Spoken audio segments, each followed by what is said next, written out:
The crack of the rifle echoed across the still water, shattering the dawn's quiet like a thunderclap. Emma Reeves didn't flinch. Her fingers, calloused from years of wilderness survival, remained steady on the scope of her hunting rifle. The bullet had intentionally missed, a warning shot that sliced through the morning mist just inches from the trespasser's head. 37 years of fighting for this land had taught her something profound. Sometimes, survival wasn't about violence. It was about strategy, patience, and an unbreakable connection to the place she called home. The pristine lake stretched. Before her, a mirror of deep emerald surrounded by dense pine forests. Willow Creek Lake had been her sanctuary for decades, inherited from her grandfather, a maverick who had first carved out this remote piece of wilderness in the mountains of northern Montana. What most people saw as an isolated, unforgiving landscape, Emma saw as her kingdom. The men who had just invaded her property were not strangers. They were developers from Cascade Enterprises, a ruthless real estate corporation that had been trying to acquire her land for years. Their previous attempts had been subtle: legal maneuvers, lowball offers, even attempts to challenge the legitimacy of her family's land claim. But this morning was different. This was a direct, brazen invasion. 3 men stood at the edge of her property line, dressed in expensive hiking gear that looked like it had never seen actual wilderness. The lead man, tall and angular with a perfectly trimmed salt and pepper beard, wore a tailored outdoor jacket that likely cost more than Emma's entire yearly income. His hand was raised, seemingly caught mid-gesture after the warning shot had been fired. Emma's cabin, a sturdy log structure her grandfather had built with his own hands, stood behind her, a testament to generations of resilience. Every plank, every stone in the foundation told a story of survival against the harshest conditions. The lake, spanning nearly 3,000 acres, was more than just a body of water. It was her inheritance, her legacy. She knew these men from previous encounters. Marcus Holloway, the lead developer, had been trying to transform Willow Creek Lake into a luxury resort complex for the past 5 years. His vision was a grotesque blend of modern architecture and forced wilderness aesthetic: massive glass, structures, marina developments, helicopter landing pads. To Holloway, this was about profit. To Emma, this was about preservation.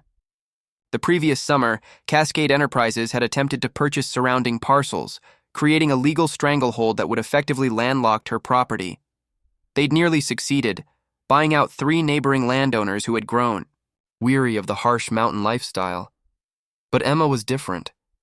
This land wasn't just property to her, it was blood and memory. "You're trespassing," Emma called out, her voice carrying across the water with a clarity that matched the morning's crisp air. No emotion, just a statement of fact. Marcus Holloway turned, a practiced smile crossing his face. "Ms. Reeves, we're here to discuss a final offer for your property. The lake has significant development potential." Emma's laugh was short, devoid of humor. "An offer? You mean another attempt to steal what's been in my family for generations?" The other 2 men shifted uncomfortably. One was a young surveyor, clipboard in hand, looking more like an accountant than someone who understood wilderness. The other was a legal representative, his expensive suit a stark contrast to the rugged landscape. What they didn't know, what they couldn't understand, was that Emma Reeves was not just a landowner. She was the environmental scientist who had dedicated her life to studying and protecting this ecosystem. Her doctorate from the University of Montana focused on alpine lake ecosystems, and her research had been pivotal in understanding the delicate balance of this region's wildlife. The lake wasn't just water.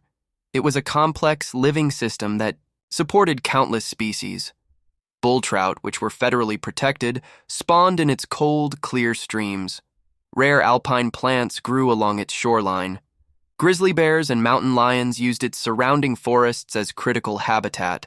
To Cascade Enterprises, this was undeveloped real estate. To Emma, it was a living, breathing organism that she was sworn to protect. "You have no legal standing," Holloway said, his smile hardening.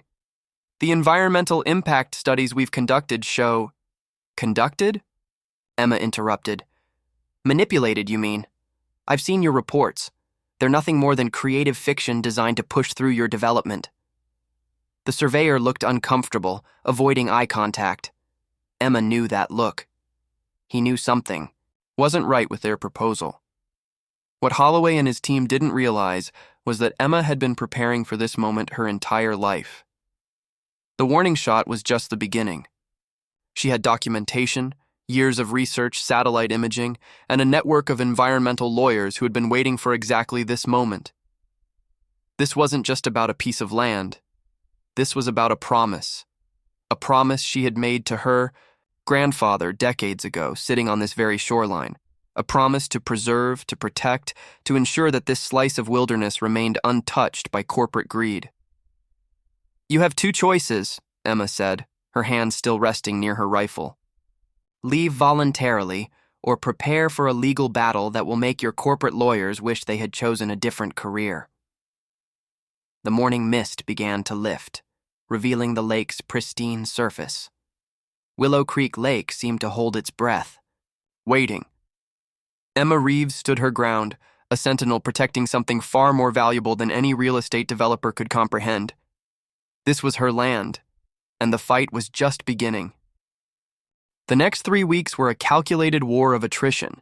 Emma knew that Cascade Enterprises wouldn't simply walk away after coming this far.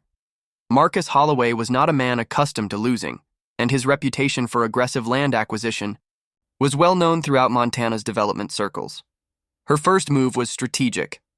Within 48 hours of the confrontation by the lake, Emma contacted Dr. Elena Rodriguez, her former academic advisor and now a renowned environmental law specialist.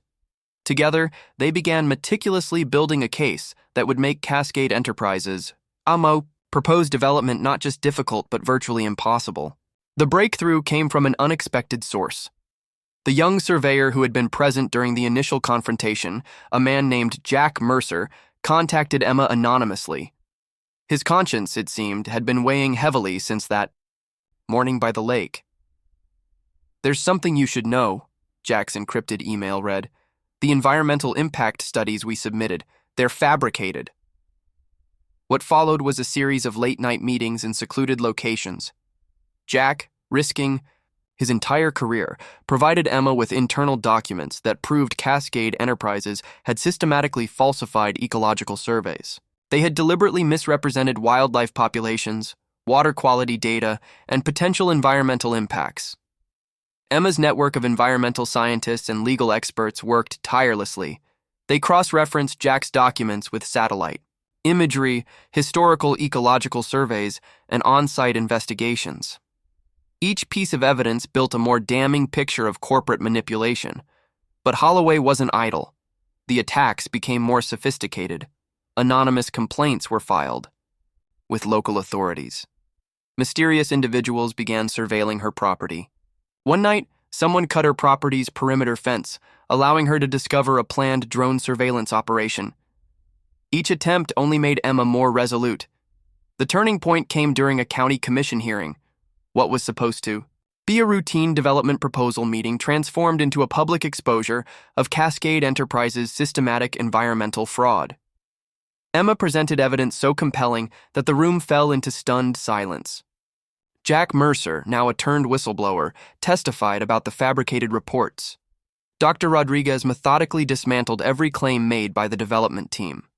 The satellite imagery showed not just the lake's ecological significance, but revealed how Cascade's proposed development would destroy a critical wildlife corridor. Holloway's carefully constructed facade crumbled. Federal environmental protection agencies became involved. The FBI initiated an investigation into corporate fraud. What had started as a local land dispute became a national story about corporate environmental crime. But Emma wasn't finished. Using the evidence and legal momentum, she filed a comprehensive lawsuit. Not just against Cascade Enterprises, but against Marcus Holloway personally. The suit demanded not just protection of the land, but significant environmental restoration funds. The financial and legal pressure was immense. Within 6 months, Cascade Enterprises was forced to not only withdraw their development plans, but also sell their remaining land holdings in the region at a significant loss. Marcus Holloway resigned from the company, his reputation in tatters. More importantly, Willow Creek Lake was now permanently protected. Emma worked with state and federal environmental agencies to establish a conservation easement that would preserve the ecosystem forever. The lake and surrounding land would remain untouched, a sanctuary for wildlife and a testament to one woman's unwavering commitment. Jack Mercer, having lost his job but gained his integrity, found new work with an environmental consulting firm that Emma recommended. Dr. Rodriguez used the case as a landmark example in environmental law courses across the country. On the 1-year anniversary of that morning by the lake, Emma stood on the same spot where she had first confronted the developers. The lake reflected the mountain peaks, unchanged and unbroken. She had done more than protect a piece of land.